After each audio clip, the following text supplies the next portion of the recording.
Right now, Cape Town is under siege, level 8. That's not a forecast anymore, it's reality. Roads are rivers. Roofs are being torn clean off homes. Informal settlements are flooding fast. And this storm isn't done yet. I've been tracking these systems for years, and what the South African Weather Service is warning about today should have every single one of us paying attention. Because this isn't just bad weather.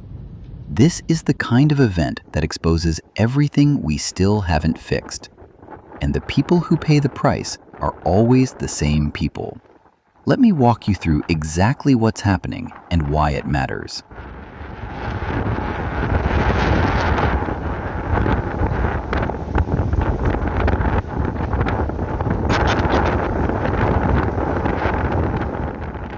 Let's get straight to what's happening on the ground right now. It's Monday, May 11th, 2026. The South African Weather Service has issued and is maintaining an orange level 8 warning for disruptive rainfall across the city of Cape Town and across the mountainous areas of Drakenstein, Stellenbosch, Breda Valley, Witzenberg, and the western parts of Theewaterskloof. This warning stays in force until at least Tuesday evening. That means we're not talking about a passing shower. We're talking about a sustained, serious event. The City of Cape Town's Disaster Risk Management spokesperson, Charlotte Powell, confirmed that by Sunday evening, May 10th, they were already dealing with roofs blown completely off in Mitchell's Plain, Hanover Park, and Westridge. Localized flooding hit multiple informal settlements. Roadways flooded, drains blocked. Electricity outages spread across large parts of the metro. Trees came down everywhere. And then daylight broke on Monday, and the reports just kept coming. More flooded roads, more fallen trees, a power line down in Wynberg, flooding along Rosemead Avenue. By that point, over 950 emergency calls had flooded into the city's Disaster Operations Center in Goodwood. That number was still climbing. Out on the N2 in the Overberg, 9 heavy trucks were blown over. 9. That's how strong these gusts got. Rainfall totals are significant and still rising. 64 millimeters recorded in Ceres, 52 millimeters in Kirstenbosch, and that's just the early readings.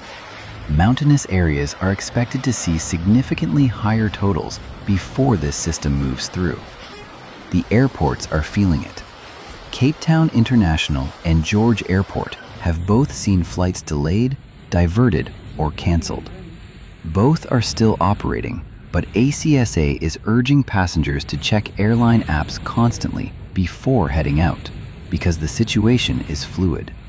The Western Cape Department of Health has contingency plans running to keep essential services functioning despite flooded access routes to some facilities.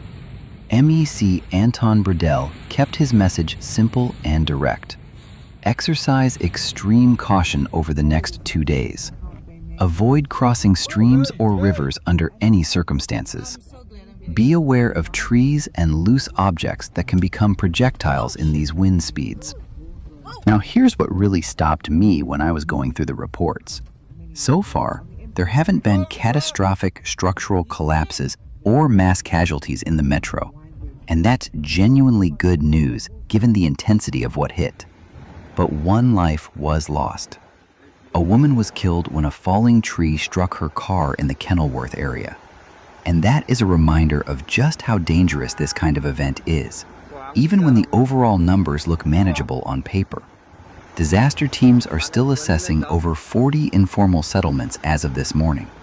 The rate of new reports is rising as more people wake up and discover the damage. This is still an active, unfolding emergency. And here's important context. This is the second major cold front to hit in quick succession. The system that hammered the Garden route just came through not long ago. These teams are stretched. They're responding well, but they're stretched.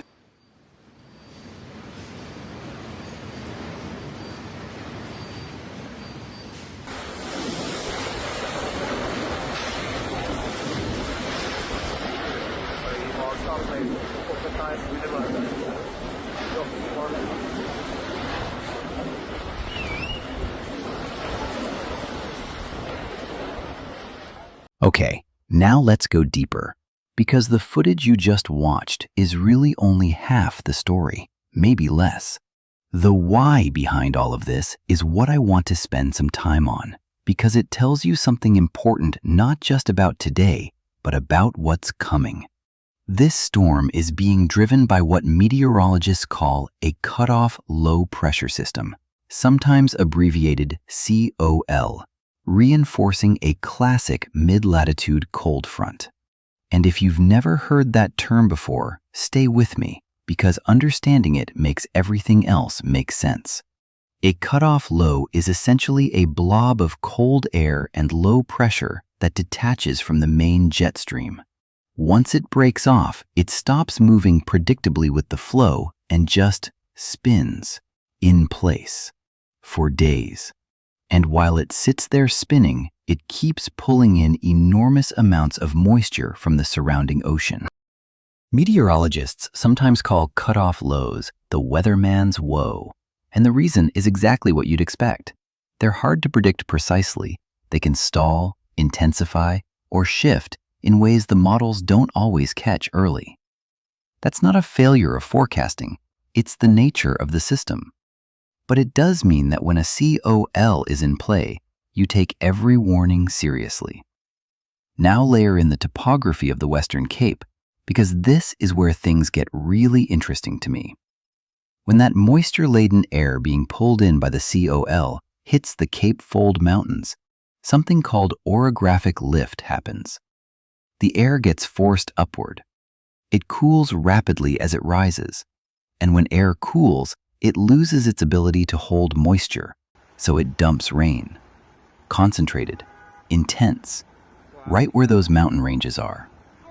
That's why Ceres, that's why Kirstenbosch, that's why the mountainous corridors are getting hammered, while some spots further inland see comparatively less. What really caught my attention when I was looking at this, though, and this is the part most news coverage skips right past, is the combination of where people live and how drainage was designed, or wasn't designed. The Cape Flats sit low, flat, and they drain poorly even in normal winter rain. The informal settlements spread across those flats, communities like Mitchell's Plain, Hanover Park, parts of Khayelitsha. They were often built on land that nobody else wanted specifically because it floods. And then the housing that went up there was built without the infrastructure to handle a sustained event like this. Corrugated iron roofs are not engineered for 80 to 100 km/h gusts. Drainage channels that were maybe adequate for normal Cape winters were never designed for back-to-back extreme fronts. That's not just a weather problem. That's a planning problem, an infrastructure problem, and honestly, a political priority problem. If you are in Cape Town or anywhere across the Western Cape right now, stay inside if you can. If this video helped you understand what's really going on, hit the like button. It helps more people find this kind of analysis. Subscribe and turn on notifications if you want to stay ahead of these events. We cover every major disaster and the real science behind it. No hype, no exaggeration. Just the truth laid out as clearly as I can manage. Stay safe out there. I'll see you in the next one.